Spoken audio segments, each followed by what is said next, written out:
ನಿಮ್ಮ real respect ಗೊತ್ತಾಗೋದು after degree.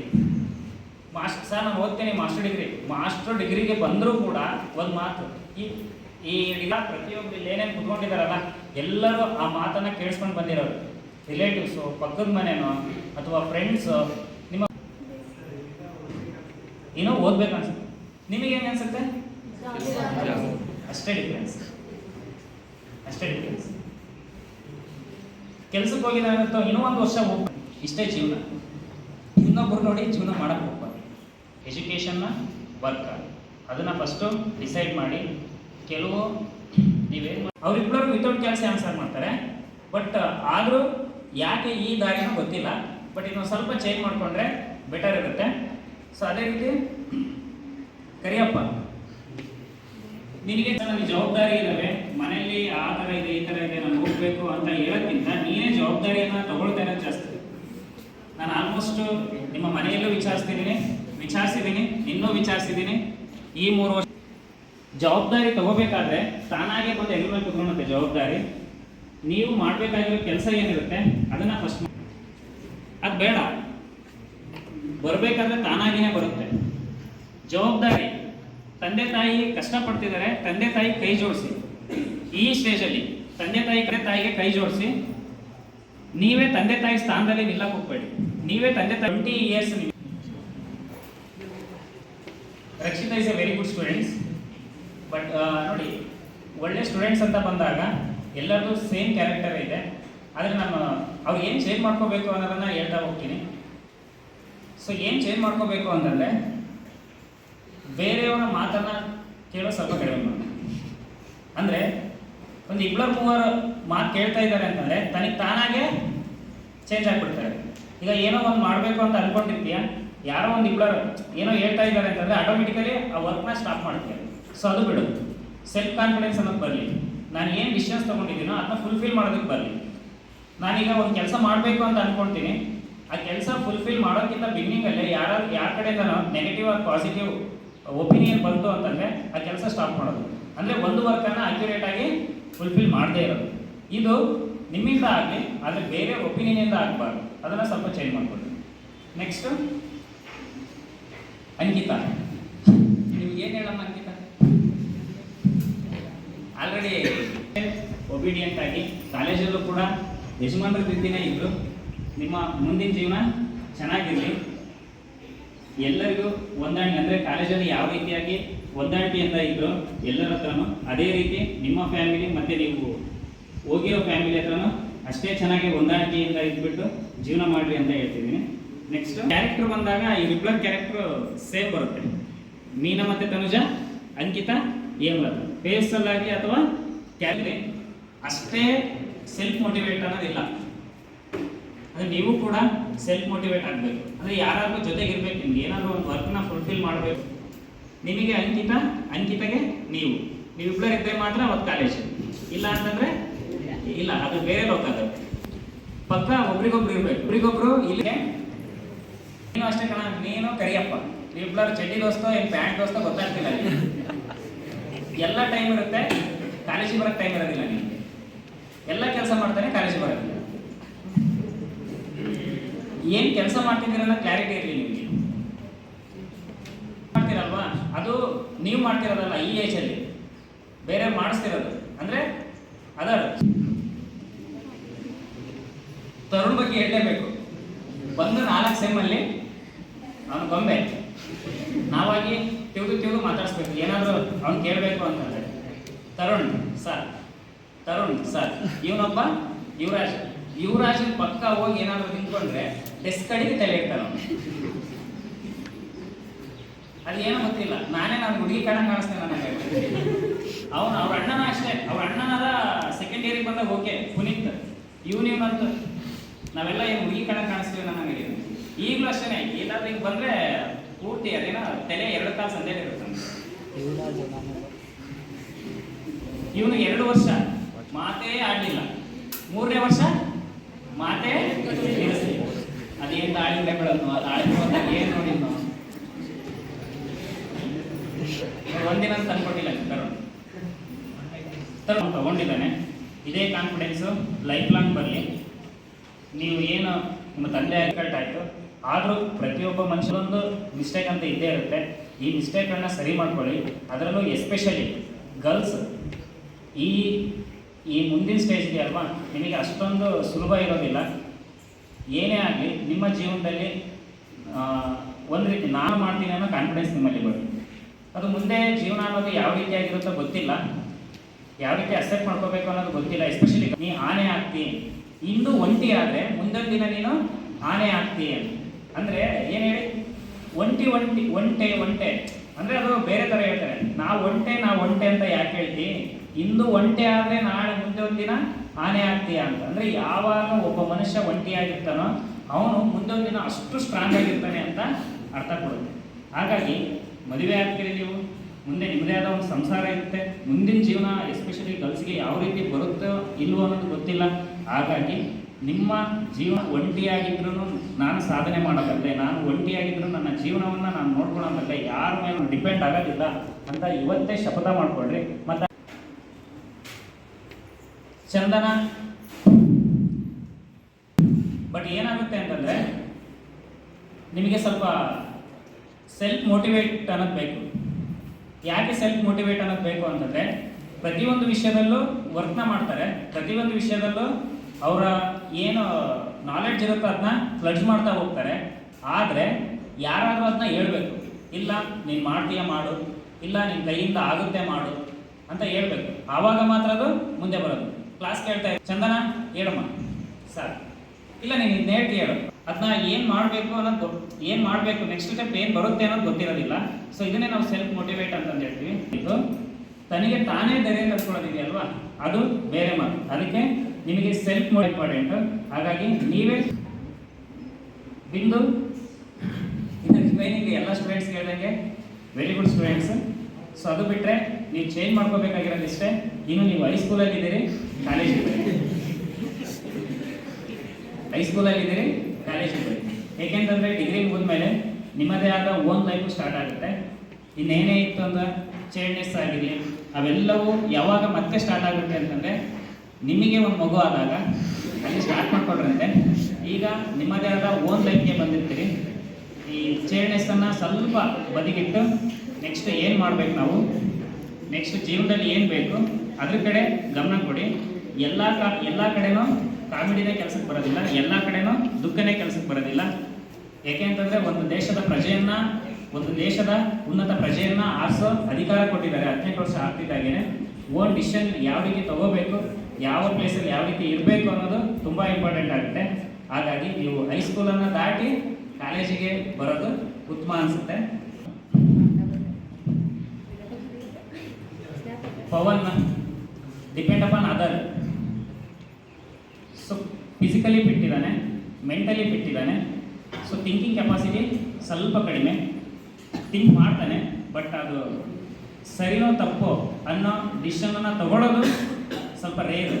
ಹಾಗಾಗಿ ಸೇಮ್ ವಿದ್ಯೆಗೆ ಯಾವ ರೀತಿ ಹೇಳಿದ್ನೋ ನಿಮಗೂ ಅದೇ ರೀತಿ ಪವನ್, ಬೇರೆಯವ್ರ ಮೇಲೆ ಡಿಪೆಂಡ್ ಆಗೋದು ಕಡಿಮೆ ಮಾಡೋದು, ಓನಾಗಿ ಡಿಸಿಷನನ್ನು ತಗೋ ಅಂತ ಹೇಳ್ತಾ ನೆಕ್ಸ್ಟು ತೇಜಸ್.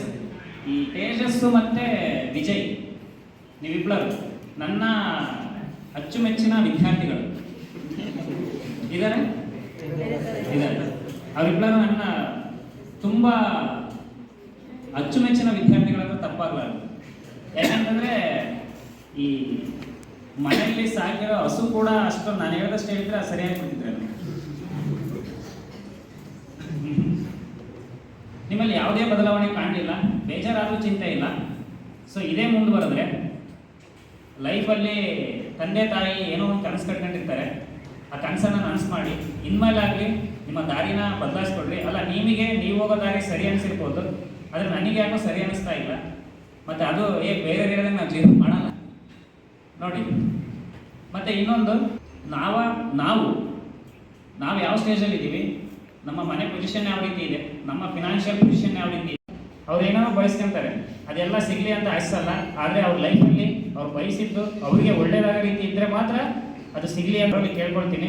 ಇದರಲ್ಲಿ ಫಸ್ಟ್ ಒನ್ ನೋಡಿ, ಸ್ಟಾರ್ಟಿಂಗ್ ಬಂದಾಗ ಇವ್ರು ಒಂದು ಬ್ಯಾಚ್ ಬಿಟ್ಟು ಹೊರ ಬರ್ತಾ ಇಲ್ಲ. ಎಲ್ಲದೂ ಕೂಡ ಸಿಚುವೇಶನ್ ಇಲ್ಲ. ಯಾಕೆಂತಂದ್ರೆ ನಾನು ಏನು ಕಂಡಿದ್ದೀನೋ ಅದನ್ನ ನಾನು ಹೇಳ್ತಾ ಹೋಗ್ತೀನಿ, ತಪ್ಪೋ ಸರಿನೋ ಅದು ನಾನು. ಓಕೆ, ನಮ್ಮಲ್ಲಿರೋ ತಪ್ಪು ನಮಗೆ ಗೊತ್ತಾಗೋದಿಲ್ಲ. ನಮಗೆ ಡೆಡಿಕೇಟೆಡ್ ಆಗಿ ಕ್ಲಾಸ್ ಕೇಳೋದಲ್ಲ, ಯಾವುದೇ ವರ್ಕಲ್ಲಾಗಲಿ ಡೆಡಿಕೇಟೆಡ್ ಆಗಿ ಮುಂದುವರಿತಾರೆ. ಆದರೆ ಜೊತೆಗೊಬ್ರು ಇರಬೇಕು. ಜೊತೆಗೊಬ್ರು ಇದ್ದರೆ ಮಾತ್ರ ಆ ಕೆಲಸ ಫುಲ್ಫಿಲ್ ಆಗುತ್ತೆ.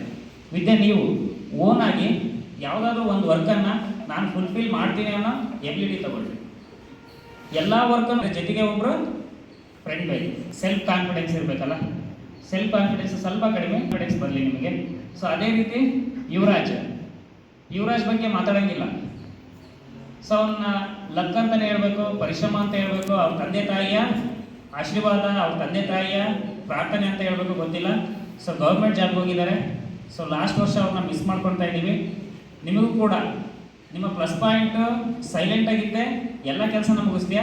ಆದರೆ ಆ ಸೈಲೆಂಟು ಅದೇ ರೀತಿ ಕಂಟಿನ್ಯೂ ಆಗೋದು ಬೇಡ. ಕೆಲವೊಂದು ಟೈಮು ಎಲ್ಲ ಟೈಮಲ್ಲೂ ಸೈಲೆಂಟ್ ಕೆಲಸಕ್ಕೆ ಬರೋದಿಲ್ಲ, ಎಲ್ಲ ಟೈಮಲ್ಲೂ ವೈಲೆಂಟ್ ಕೆಲಸಕ್ಕೆ ಬರೋದಿಲ್ಲ. ಹಾಗಾಗಿ ಎಲ್ಲಿ ಸೈಲೆಂಟ್ ಆಗಿರಬೇಕು ಅಲ್ಲಿ ಸೈಲೆಂಟ್ ಆಗಿರೋ, ಎಲ್ಲಿ ವೈಲೆಂಟ್ ಆಗಬೇಕೋ ಅಲ್ಲಿ ವೈಲೆಂಟ್ ಆಗು. ನಿನಗೆ ಎಲ್ಲಿ ಮಾತಾಡೋಕ್ಕೆ ಸ್ಟೇಜ್ ಸಿಗುತ್ತೋ, ಎಲ್ಲಿ ಮಾತಾಡೋಕ್ಕೆ ಅವಕಾಶ ಸಿಗುತ್ತೋ ಅಲ್ಲಿ ಮಾತಾಡು. ತುಂಬ ನಾಚಿಕೆ ಒಳ್ಳೆಯದ ಯುವರಾಜ್. ನೆಕ್ಸ್ಟ್ ಮೀನಾ. ಅಂದರೆ ಮೀನಾ ಯಾರು?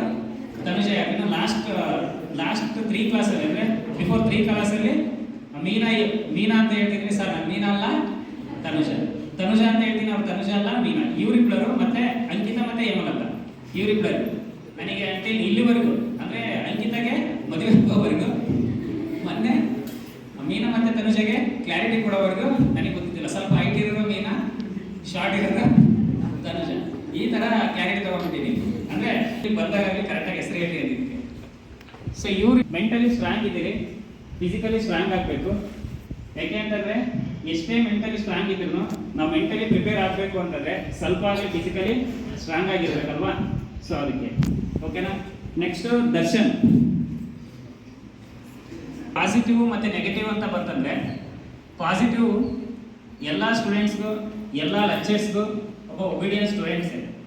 ಓಕೆ, ಒಳ್ಳೆ ಗುಡ್ ಕ್ಯಾರೆಕ್ಟರು, ಕ್ಲಾಸಸ್ಸು ಅಷ್ಟೇ ನೀಟಾಗಿ ಕೇಳ್ತಾನೆ, ಡೈಲಿ ರೆಗ್ಯುಲರ್ ಆಗಿರ್ತಾರೆ. ಆದರೆ ಮೈನಸ್ ಪಾಯಿಂಟ್ ಬಂತು ಅಂತಂದರೆ ಸ್ವಲ್ಪ ಆರೋಗ್ಯಂಟ್ ಅಂತಂದರೆ ಅವ್ನು ಏನೇ ಡಿಸಿಷನ್ಸ್ ತಗೋಬೇಕಾದ್ರೂ ತುಂಬ ಥಿಂಕ್ ಮಾಡೋದು, ಇಲ್ಲ ಸಡನ್ಲಿ ಡಿಸಿಷನ್ನ ತಗೊಳೋದು. ಮತ್ತು ಕೆಲವೊಂದು ಟೈಮಲ್ಲಿ ಸಜೆಷನ್ಗಳನ್ನ ತಗೊಳ್ಳೋದಿಲ್ಲ. ಅಂದರೆ ಯಾರಾದರೂ ಲೆಕ್ಚರ್ಸ್ ಆಗಿರಲಿ, ಫ್ರೆಂಡ್ಸೇ ಆಗಿರಲಿ, ಒಂದು ಸಜೆಷನ್ ಕೊಡ್ತಾ ಇದ್ದಾರೆ ಅಂತಂದರೆ ಆ ಸಜೆಷನನ್ನು ಅಕ್ಸೆಪ್ಟ್ ಮಾಡೋದಿಲ್ಲ. ನಾನು ಏನು ಅಂದ್ಕೊಂಡಿದ್ದೀನೋ ಅದೇ ಅಕ್ಯುರೇಟ್ ಆಗಿರುತ್ತೆ ಅನ್ನೋ ಒಂದು ಭಾವನೆ ಇದೆ. ಅದನ್ನ ಸ್ವಲ್ಪ ಚೇಂಜ್ ಮಾಡ್ಕೊಂಡ್ರೆ ಬೆಟರು. ಎಲ್ಲ ಟೈಮು ಅಲ್ಲ, ಕೆಲವೊಂದು ವಿಷಯದಲ್ಲಿ ಯಾರು ಸಜೆಸ್ಟ್ ಮಾಡ್ತಾ ಇದ್ದಾರೆ ಅನ್ನೋದ್ರ ಬೇಸ್ ಆಗಿ ಅದು ಸ್ವಲ್ಪ ಚೇಂಜ್ ಮಾಡ್ಕೊ.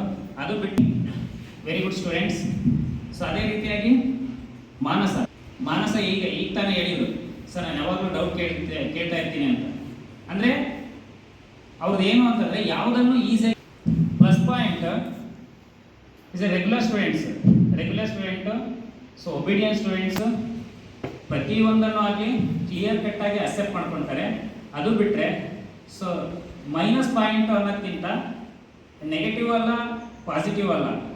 ಏನು ಅಂತಂದರೆ ಯಾವುದೇ ವಿಷಯನಾಗಲಿ ಅಷ್ಟು ಬೇಗ ಅಕ್ಸೆಪ್ಟ್ ಮಾಡೋದಿಲ್ಲ. ಅದಕ್ಕೆ ಪ್ರತಿಯೊಂದಕ್ಕೂ ಕ್ಲಾರಿಟಿ ಬೇಕು. ಕ್ಲಾರಿಟಿ ಇದ್ದರೆ ಮಾತ್ರ ಅಕ್ಸೆಪ್ಟ್ ಮಾಡೋದು. ಬಟ್ ಕೆಲವೊಂದು ವಿಚಾರಗಳಲ್ಲಿ ಇರೋದು ಜೀವನದಲ್ಲಿ ಎಲ್ಲವನ್ನೂ ನಾವು ಕ್ಲಾರಿಟಿ ವೇದಿಕೆ ಆಸೀನರಾಗಿರುವ ನನ್ನ ಎಲ್ಲ ಗುರುಗಳಿಗೂ ಹಾಗೂ ವೇದಿಕೆ ಮುಂಭಾಗ ಆಸೀನರಾಗಿರುವ ನನ್ನ ಎಲ್ಲ ಗುರುಗಳಿಗೂ ಹಾಗೂ ನನ್ನ ನೆಚ್ಚಿನ ವಿದ್ಯಾರ್ಥಿಗಳಿಗೂ ಬೆಳಗಿನ ಶುಭೋದಯ. ನಿಮ್ಮ ಬಗ್ಗೆ ಅನಿಸಿಕೆ ಹೇಳಬೇಕು ಅಂತ ನನಗೆ ಇಷ್ಟ, ಆದರೆ ಏನು ಹೇಳ್ಬೇಕು ಅನಿಸ್ತಿಲ್ಲ. ಯಾಕೆಂದರೆ ಹೀಗಿರಬೇಕು, ಆದರೆ ಏನೋ ಗೊತ್ತಿಲ್ಲ. ಈ ಸಲ ಬ್ಯಾಚು ಹೊರಗೆ ಹೋಗುತ್ತೆ ಅನ್ನೋ ಫೀಲೇ ಬರ್ತಾ ಇಲ್ಲ. ವರ್ಷ ಈ ಟೈಮಲ್ಲಿ ಗುರುವಂದನ ಮಾಡಬೇಕಾದ್ರು, ಸೆಂಡಪ್ ಮಾಡಬೇಕಾದ್ರು, ಯಾವುದಾದ್ರೂ ಒಂದು ಇದರಿಂದಾದ್ರೂ ಫೀಲ್ ಇರ್ತಾ ಇತ್ತು, ಕಣ್ಣಂಚಲ್ಲಿ ನೀರು ಬರ್ತಾ ಇತ್ತು ಬಿಟ್ಟು. ಆದರೆ ಆ ಫೀಲೇ ಬರ್ತಾ ಇಲ್ಲ, ಅದೇನೋ ಗೊತ್ತಿಲ್ಲ. ಅಂದರೆ ಇನ್ನೂ ಇಲ್ಲೇ ಕಂಟಿನ್ಯೂ ಅನ್ನೋ ಫೀಲೇ ಇದೆ. ಯಾಕೆಂದರೆ ಈಗ ನಿನ್ನೆ ಮೊನ್ನೆ ಬಂದ ಥರ ಇದ್ದೀವಿ. ಆಲ್ರೆಡಿ 3 ವರ್ಷ ಕಂಪ್ಲೀಟ್ ಮಾಡಿಕೊಂಡು ಹೊರಗೆ ಹೋಗ್ತಾ ಇದ್ದೀವಿ. ಇಲ್ಲಿ ಎಸ್ಪೆಷಲಿ ನಾನು ಓವರ್ ಆಲ್ ಸ್ಟೂಡೆಂಟನ್ನು ರಿಮೈಂಡ್ ಮಾಡಿಕೊಂಡು ಒಂದು ಸೆಕೆಂಡ್ ಒಪಿನಿಯನ್ನ ಶೇರ್ ಮಾಡ್ತೀನಿ. ಅದೇ ರೀತಿ ಒಬ್ಬೊಬ್ಬ ಸ್ಟೂಡೆಂಟ್ಸನ್ನು ಸೊ ಸ್ಟಾರ್ಟಿಂಗ್ ಹೇಳಬೇಕು ಅಂತಂದರೆ ನಾನು ಬಿಗಿನಿಂಗ್ 2 ವರ್ಷ ಅಂತಂದರೆ 3 ಸೆಮ್ಮಲ್ಲಿ ನನ್ನ ಲೈಫಲ್ಲಿ ನೋಡಿರೋ ಬೆಸ್ಟ್ ವರ್ಷ ಅವರೇ ಹೇಳ್ತಿದ್ದಾರೆ. ನನ್ನ 5 ವರ್ಷ ಆಗುತ್ತೇನೋ ಅಂತ ಅಂದ್ಕೊಂಡಿದ್ದೆ ನಾನು. ಏಕೆಂದರೆ first year 2 sem, second year 1 sem. ನಾನು ಈ ಬ್ಯಾಚ್ಗೆ ಬೈದಷ್ಟು, ಈ ಬ್ಯಾಚ್ಗೆ ಹೇಳಿದಷ್ಟು, ಈ ಬ್ಯಾಚನ್ನು ತಿದ್ದಿದಷ್ಟು ಯಾವ ಬ್ಯಾಚನ್ನು ನಾನು ತಿದ್ದಿಲ್ಲ. ಇದ್ರ ಬಗ್ಗೆ ನಮಗೆ, ನಮ್ಮ ಲೆಕ್ಚರ್ಸ್ಗೆ ಮತ್ತು ನನಗೆ ಹೆಚ್ಚಿನದಾಗಿ ಪ್ರೌಡ್ ಫೀಲ್ ಆಗುತ್ತೆ. ಏಕೆಂತಂದರೆ ಒಂದು ಮೂರ್ತಿ ಇದೆ ಅಂತಂದರೆ ಆ ಮೂರ್ತಿಗೆ ಪೇಂಟ್ ಹಾಕಿನೋ ಅಥವಾ ಯಾವ ರೀತಿ ಅಂತಂದರೆ, ಈಗ ನಮಗೆ 3-4 ಬ್ಯಾಚ್ ಹೋಗಿದ್ದಾವೆ ನಮ್ಮಿಂದ. ನಾನು ಬಂದಾಗ ಇದು ಮಾಡಿದ್ದೀವಿ ಅಂತಂದ್ರೆ ಅದಕ್ಕೆ ಪೇಂಟ್ ಹಾಕ್ಬಿಟ್ಟು ಅಲಂಕಾರ ಮಾಡಿ ತುಂಬ ಚೆನ್ನಾಗಿ ಕಾಣಂಗೆ ಮಾಡಿಬಿಟ್ಟು ಸ್ಮೂತಾಗಿ ಹ್ಯಾಂಡಲ್ ಮಾಡಬೇಕು. ಎಂಥ ಬಂಡೆ ಅಂತಂದರೆ ಈ ನಮ್ಮ ಕಡೆ 6 ಭಾಷೆಯಲ್ಲಿ ಹೇಳ್ತಾರೆ, ಈ ಒಂಥರ ಸುಟ್ಟು ಬಂಡೆ ಅಂತ, ಏನಕ್ಕೆ ಉಪಯೋಗ ಇಲ್ಲ ಅಂತ. ಆದರೆ ಅಂತಹ ಕಲ್ಲು ಬಂಡೆಗಳು ಇವತ್ತು ಒಂದು ಒಳ್ಳೆ ಮೂರ್ತಿಯಾಗಿ ರಚನೆ ಆಗಿದ್ದಾವೆ. ನಮಗೆ ಅದೇ ಹೇಳ್ತಿದ್ದೀನಲ್ಲ, ಪ್ರೌಡ್ ಫೀಲ್ ಯಾಕಾಗುತ್ತೆ ಅಂತಂದರೆ, ಯಾವ ರೀತಿ ಕಡಿಬೇಕು ಆ ರೀತಿ ಕಡಿದು ಒಂದು ನನ್ನ ಕಡಿಬೇಡ್ರಿ ಅಂತಲೇ ಬೈಲಿ, ಏನೇ ಹೇಳಿ, ಏನೇ ಕಡಿಲಿ, ಅವರೆಲ್ಲರೂ ಕೂಡ ಅದನ್ನು ಸ್ವೀಕರಿಸಿದ್ದಕ್ಕೆ ಮಾತ್ರ ಈಗ ಎಲ್ಲರೂ ಬೆಸ್ಟ್ ಸ್ಟೂಡೆಂಟ್ಸ್ ಅಂತಲೇ ಅನ್ಸ್ಕೊತಿದ್ದಾರೆ. ಈಗಲೂ ಕೂಡ ನಮಗೆ ಅವರು ಹೋಗ್ತಾ ಬೈದಾಗ ಕೆಲವು ಸ್ಟೂಡೆಂಟ್ಸ್ ನೋಡ್ತಾ ಇರ್ತೀವಿ ನಾವು, ಎಲ್ಲ ಓವರಾಲ್ BA ಮತ್ತು BCom ಸ್ಟೂಡೆಂಟ್ಸ್ ಏನಾದರೂ ಒಂದು ಮಾತು ಬೈತಾ ಇದ್ದೀವಿ ಅಥವಾ ಏನಾದರೂ ನೆಕ್ಸ್ಟ್ ದಿನ ಅದನ್ನ ತಿದ್ಕೊಂಬರೋರು. 2 ವರ್ಷ ಟಫ್ ಆಯಿತು ಅವ್ರಿಗೆ ಕ್ಲಾಸ್ ಮಾಡೋದಕ್ಕಾಗಿರಲಿ, ಅವ್ರು ಹೇಳೋದಕ್ಕಾಗಿರಲಿ ತುಂಬಾ ಟಫ್ ಆಯಿತು. ಆದರೆ ಫೈನಲ್ ಇಯರ್ಗೆ ಬಂದಾಗಂತೂ ಇವರ ಫಸ್ಟ್ ಇಯರ್ ಸೆಕೆಂಡ್ ಇಯರ್ಸ್ ಇದ್ದಿದ್ದು ಅನ್ನೋ ಒಂದು ಫೀಲ್ ಆಯಿತು. ಯಾಕೆಂದರೆ ಅವರಲ್ಲಿ ಎಲ್ಲರೂ ಸಿಂಗ್ ಸ್ವಲ್ಪ ಕಲ್ದೇಪುರದವರೇ ಬೇರೆ, ಜಮಾಪುರದವರೇ ಬೇರೆ, ಹೊಸಕೆರೆರೇ ಬೇರೆ, ಹಿಂಗೆ ಡಿಫ್ರೆಂಟ್ ಒಂದೊಂದು ಮುತ್ತುಗಳು ಅಂತಾರಲ್ಲ, ಅದನ್ನು ದಾಟಿಬಿಟ್ಟಿದ್ರು. ಅದನ್ನ ದಾಟಿ ಒಂದು ಹೆಜ್ಜೆ ಮುಂಕಿಟ್ಬಿಟ್ಟಿದ್ರು ಅವರು. ಈ ನೀರಗಳ ಮೀನಾದಂಗಾಗಿದ್ರು. ಅವು ಯಾವ್ದಿಕ್ಕೋ ಗೊತ್ತಿಲ್ಲ ಅವಕ್ಕೆ. ನಾವು ಬಲೆ ಹಿಡಿದು ಡೈಲಿ ಕೂತ್ಕೊಂಡು ನಾನು ಸರ್ ಮಾತಾಡ್ತಾ ಇರ್ತೀವಿ, ಚೇತನ್ ಸರ್ ಇವ್ರ ಔಟ್ಪುಟ್ ಆದರೆ ಸಾಕು ಅಂತ. 1 ನೀವು ಫಸ್ಟ್ಗೆ ಬಂದಾಗೆ ಅಂದ್ಕೊಂಡಿದ್ದೆ 2 ಸಂಗತಿಗಳಾಗ್ತವೆ, ಒಂದೇ ವರ್ಷ 2 ಸಂಗತಿಗಳಾಗ್ತವೆ. ನೀವು ಬಂದು ಒಂದು 6ರಿಂದ 7 ತಿಂಗಳಲ್ಲಿ ಏನೋ ನೀವು ಯಾವಾಗ ಔಟ್ಪುಟ್ ಆಗ್ತೀರೋ ಆವಾಗ ನಮ್ಮ ಕಾಲೇಜು ಸರ್ದು ರಿಟೈರ್ಮೆಂಟ್ ಇರುತ್ತೆ. ಅದು ನಮ್ಮ ಕಾಲೇಜಿಗೆ ದುಃಖ ಸಂಗತಿ. ಆದರೆ ಇವರು ಔಟ್ಪುಟ್ ಆಗ್ತಾರೆ ಬಿಡ್ರಿ ಸರ್, ಅದು ನಮ್ಗೆ ಖುಷಿ. ಯಾಕೆಂದರೆ ಬಂದಾಗ ಆ ರೀತಿ ಇದ್ರು ಅವರು. ಆದರೆ ಅದೀಗ ಮರೆಸಿದ್ದಾರೆ ಯಾವ ರೀತಿ